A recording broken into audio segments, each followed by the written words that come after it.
Bom dia, bem-vindo mais uma vez ao mini curso sobre quantificação de incertezas.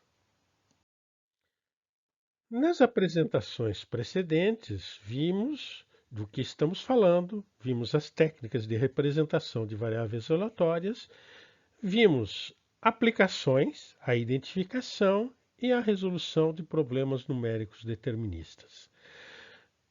Por exemplo, vimos aplicações à otimização, mas não abordamos o tema dos efeitos das incertezas, das variabilidades, sobre os resultados de otimização.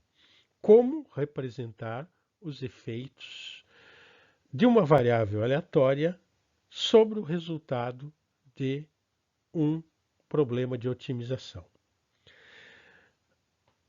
Este tópico é estudado nesta apresentação.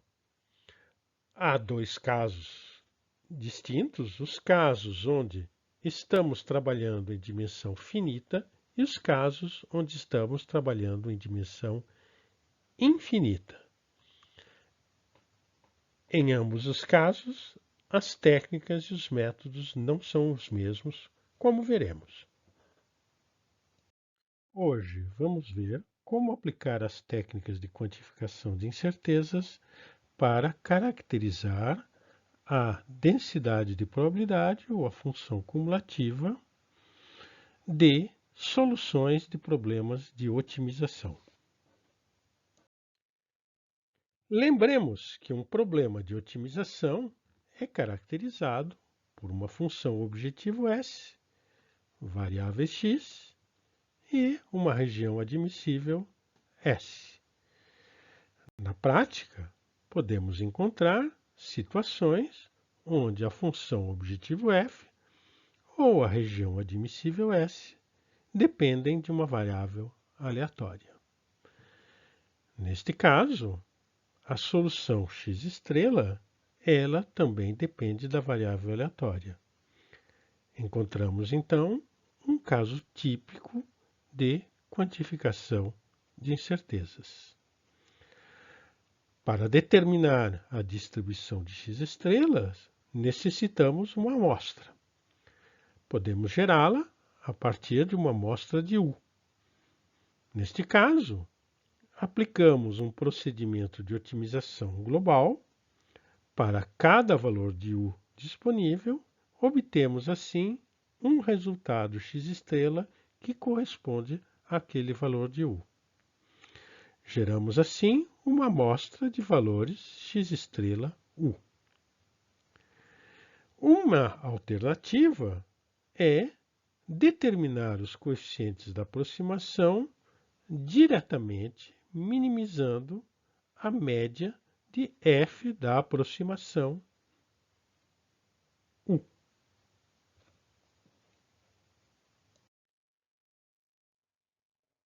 Por exemplo, imaginemos o cálculo do valor próprio dominante de uma matriz através de quocientes de Rayleigh.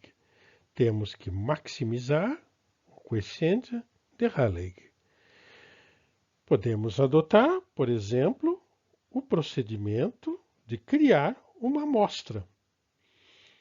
Dispondo de um certo número de valores de U, geramos os valores correspondentes do valor próprio e utilizamos estes valores para determinar uma aproximação.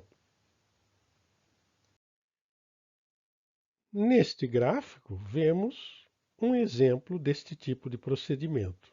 Utilizamos aqui uma matriz extremamente simples, 2 por 2, mas que tem dois autovalores que podem mudar de posição entre si. Vemos os resultados fornecidos utilizando uma família polinomial e uma família trigonométrica. Nos dois casos, os resultados são de boa qualidade.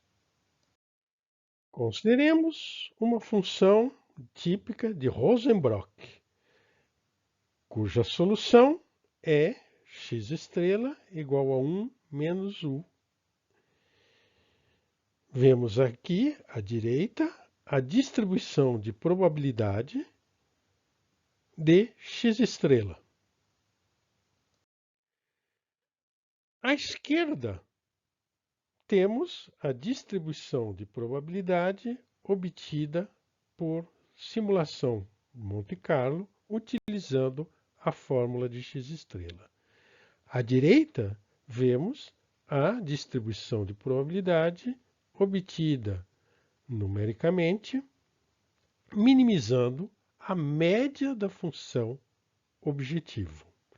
Como vemos, os valores são bastante próximos.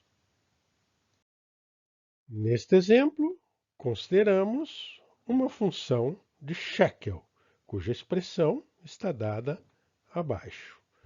Cada um dos parâmetros segue uma lei diferente com valores de média e variância próprios. Vemos aqui um exemplo típico de resultado obtido à direita, um histograma construído pelo método de Monte Carlo, à direita, um histograma construído utilizando a aproximação e minimizando a média da função objetivo. Temos aqui uma comparação entre algumas estatísticas: a média, a variância, o momento de terceira ordem, o momento de quarta ordem. As 4 primeiras linhas são os resultados obtidos pelo método de Monte Carlo. A segunda linha, as 4 seguintes, são um primeiro tipo de expansão utilizando polinômios. As 4 últimas linhas utilizam funções trigonométricas. Como vemos, os resultados são muito próximos entre os métodos. Neste caso, vamos utilizar a função objetivo de Goldstein Price e temos um valor multiplicativo. A solução será x estrela 2 igual a 1 sobre 1 menos o 2, x estrela 1 igual a 0. Multiplicar 0 por 1 menos 1 não modifica nada.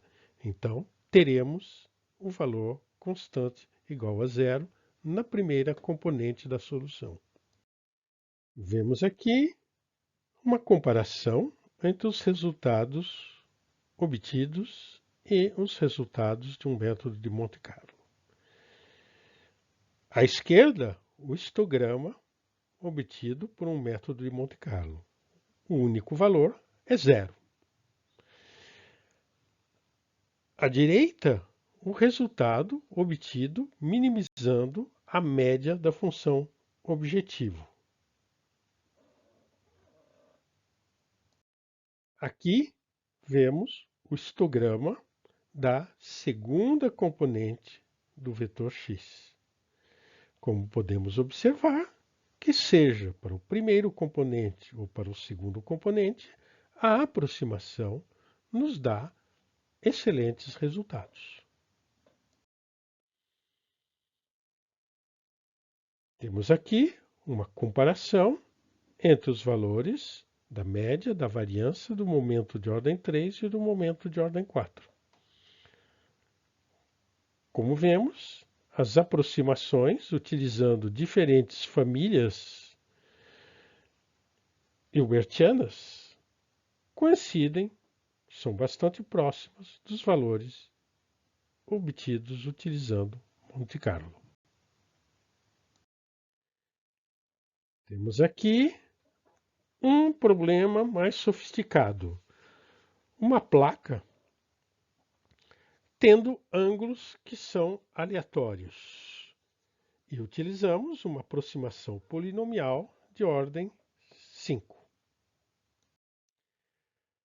Vemos nestes gráficos os valores densidade de probabilidade obtidos utilizando diferentes ordens de aproximação polinomial. O primeiro gráfico, à esquerda, no alto, é aquele que corresponde ao método de Monte Carlo. Os seguintes correspondem a diferentes graus de aproximação. Aproximação da quinta, quarta, terceira, segunda e primeira ordem. Como vemos, os resultados a partir de grau 3 são próximos do resultado correto. Quando comparamos as diferentes estatísticas, a média, o desvio padrão, a kurtose, por exemplo, o que vemos é que as aproximações não conduzem todas aos mesmos resultados. Para a média e para a variância, os resultados são corretos para a quarta e quinta ordem. Já para os outros parâmetros estatísticos, os resultados são corretos somente a partir da quinta ordem. É interessante notar que também podemos aplicar as técnicas de quantificação de incertezas para equações diferenciais envolvendo variáveis aleatórias. Neste caso, consideramos uma equação diferencial dx dt igual a f de xtu, com x0 igual a x0 de u sendo uma variável aleatória. Neste caso, aplicamos o mesmo princípio. Escrevemos uma aproximação em uma base hilbertiana. Aqui, os coeficientes dependerão do tempo. Podemos substituir esta aproximação nas equações precedentes e utilizar um método de tipo variacional. Obtemos, então, a equação diferencial que está na última linha desta transparência. Por exemplo, consideremos o caso de uma equação diferencial dx dt igual a u vezes x, com u uniforme no intervalo 0, 1. Vemos no gráfico um exemplo de resultado. Um caso mais complexo e talvez mais interessante é o caso da otimização multiobjetivo, quando estamos interessados, por exemplo, em frentes de Pareto. Neste caso, encontramos uma dificuldade matemática. As frentes de Pareto são curvas ou superfícies, ou variedades, no caso geral. Trata-se, então, de objetos matemáticos em dimensão infinita.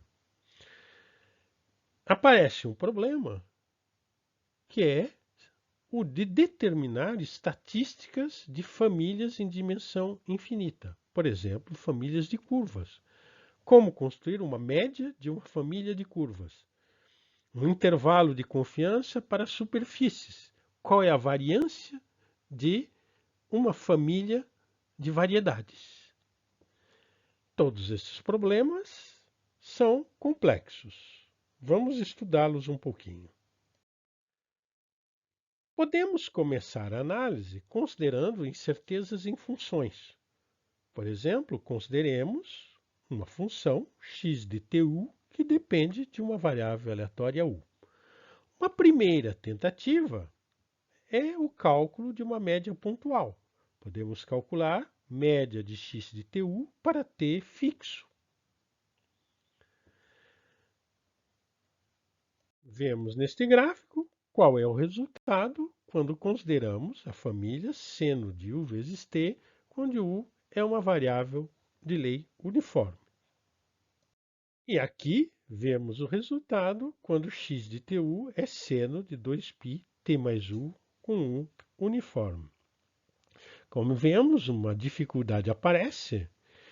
A curva que determinamos como sendo a média não corresponde à família. Quando tentamos construir um intervalo de confiança a partir do valor médio assim determinado, obtemos algo que é desta forma. Novamente, observamos que este intervalo de confiança não contém nenhuma das curvas da família. Da mesma forma, no primeiro exemplo, obtemos este intervalo de confiança, no qual passamos de uma curva a outra, na verdade. Uma segunda tentativa pode ser considerar as curvas ou as funções sob forma paramétrica e estudar separadamente cada um dos termos. Por exemplo, consideremos seno de ut e cosseno de ut, que são arcos de círculo. Consideremos, por exemplo, u vezes seno de 2π vezes t e u vezes cossenos de 2π vezes t. U de lei uniforme sobre o intervalo 0,5, 1,5. Neste caso, teremos como resultado a curva vermelha, o que parece conveniente. Porém, se considerarmos seno de 2πt mais u e cosseno de 2πt mais u, com U uniforme sobre 0,1, neste caso, todas as curvas da família formam um círculo azul. Elas coincidem, mas a média que determinamos dá o círculo vermelho, que não corresponde à família considerada. Se tentamos construir um intervalo de confiança por este método, vamos obter algo que é formado de dois círculos separados, o que não tem sentido para esta família. Uma terceira tentativa consiste em utilizar as famílias hilbertianas. Pegamos uma base hilbertiana, desenvolvemos cada um dos termos, cada um dos componentes na base hilbertiana e vamos estudar as incertezas utilizando os coeficientes xi da série. Por exemplo, no caso da primeira família de funções, seno de u vezes t, utilizando uma base polinomial, vamos obter como média, fazendo a média de cada coeficiente da série, obtemos a curva vermelha. Para uma família de arcos de círculo, obtemos o arco de círculo vermelho. Este tipo de procedimento foi aplicado, por exemplo, ao estudo do oscilador de Van der Pol, com uma rigidez aleatória e soluções calculadas por elementos finitos. Vemos aqui alguns resultados de médias que foram calculadas por este procedimento. Assim, a ideia de utilizar uma expansão em uma base hilbertiana parece razoável, mas ela contém algumas dificuldades. A primeira é que é preciso escolher uma base e escolher um intervalo para a expansão. Ora, não há uma base natural ou um intervalo natural. A independência entre a base e o intervalo são questões abertas. Aparece também uma dificuldade: como definir um intervalo de confiança? Se definimos um intervalo de confiança para cada coeficiente, vamos encontrar uma infinidade de curvas, o que coloca alguns problemas. Uma outra estratégia, talvez mais simples, é não pensar em calcular médias, mas em calcular medianas. Podemos tentar, na verdade, determinar qual seria o elemento mais representativo da família, algo como se faz nos métodos de classificação. determinamos um elemento que seria o elemento central da família. Em seguida, determinamos quais são os elementos mais próximos da mediana, isto é, fazemos um agrupamento em torno da mediana. Este procedimento garante que se trata de um elemento da família como resultado. Ele é independente da representação, porque podemos considerar distâncias entre conjuntos de pontos. Ele apresenta também uma vantagem, é que estamos trabalhando com uma formulação de tipo variacional. Por exemplo, consideremos uma família de círculos com fase aleatória e raio aleatório. Podemos calcular a média pontual, que é o círculo negro, e a mediana da família, que é o círculo vermelho. Como vemos, a mediana é mais representativa do que a média. Neste caso, temos uma família que é gerada através de trajetórias de um sistema dinâmico. Como vemos aqui, temos a média em preto, a mediana em vermelho. A mediana, novamente, fornece uma boa representação de um elemento central da família. Como podemos aplicar isto em otimização multiobjetivo? Antes de mais nada, necessitamos calcular as frentes de Pareto associadas a um problema multiobjetivo. Para tanto, podemos utilizar um método variacional. Neste método, busca-se minimizar a área limitada pela frente de Pareto e o eixo horizontal sobre a restrição de ficar na região correspondendo à imagem de F. Trata-se de limitar, na verdade, o hipervolume, ou o volume em dimensão 3, ou a área em dimensão 2, entre a frente de Pareto e o ponto utópico formado pelo mínimo de cada um dos objetivos.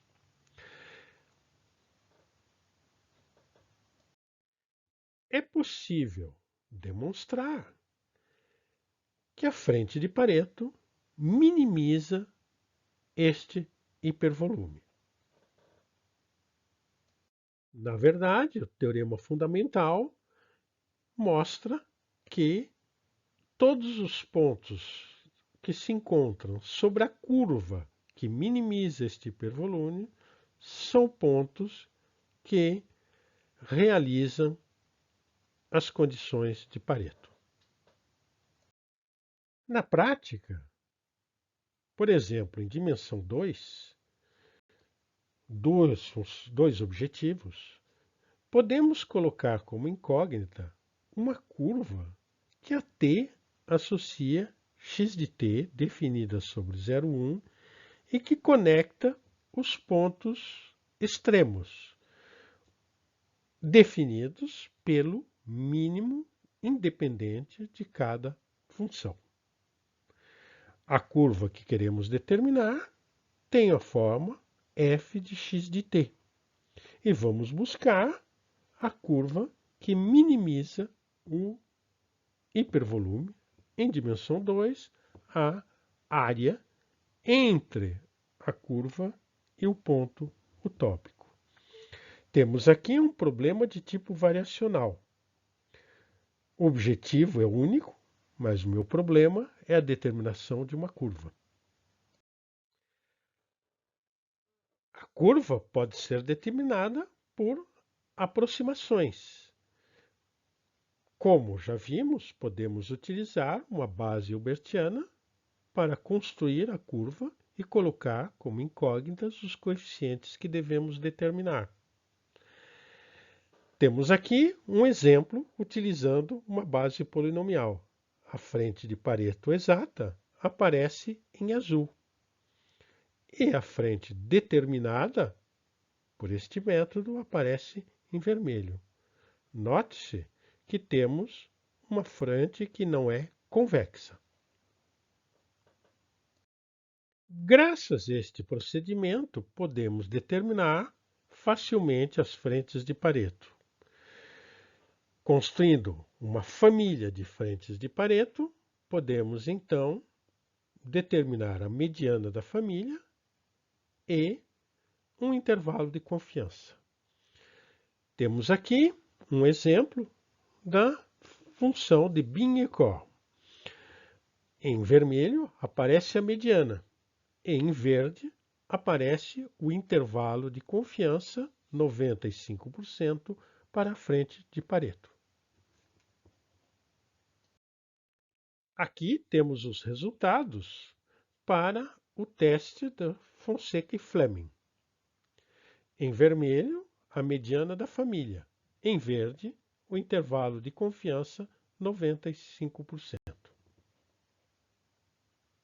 Aqui temos um exemplo de estudo de uma treliça, onde determinamos a média de um estudo multiobjetivo da treliça que se encontra à esquerda. A mediana aparece em vermelho e o intervalo de confiança 95% em verde. Como vemos, estes procedimentos permitem determinar as medianas de famílias de frentes de Pareto. Em seguida, podemos utilizar um método de tipo aglomerativo para determinar intervalos de confiança em torno das medianas. Podemos, assim, construir intervalos de confiança para famílias de frente de Pareto. Não foi mostrado aqui, mas este método permite também de atribuir um valor de variância a uma família de frentes de Pareto. Vocês poderão encontrar na literatura exemplos e mais detalhes sobre este tipo de procedimento. Muito obrigado.